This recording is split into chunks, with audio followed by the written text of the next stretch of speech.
This now brings us to the very big issue of why. Why the secrecy? Why has this been kept away from the public all these years? Many witnesses feel that in the early days, in the 30s and 40s and perhaps 50s, that there was concern for how the average person would react to this information, that perhaps society was not prepared, either on a theological basis or on a social basis, an economic basis, for this information. I will not dispute that fact.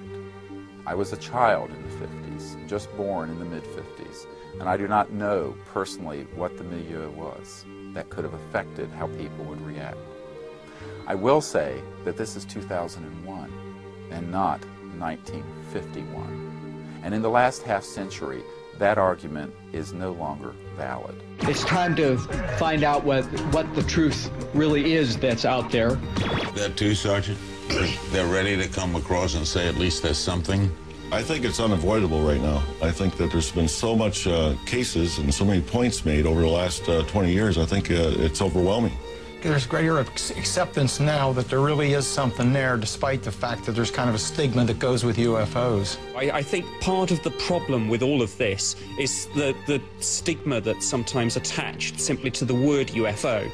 I think really the government in this country wants to release this information. I think they are watching what happens in terms of the public's reaction to it. The Air Force's official position is that they terminated Project Blue Book back in 1969, and they no longer investigate UFO sightings.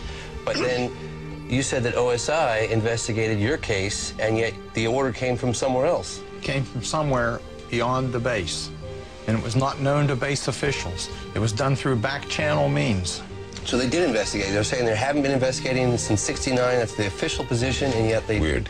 A CIA man stood up and said, this event never happened. We were never here. You're all sworn to secrecy, and we're confiscating all this data. It's about time for them to just come forward and say, hey, this is it. It's a truth that the entire world has to be informed.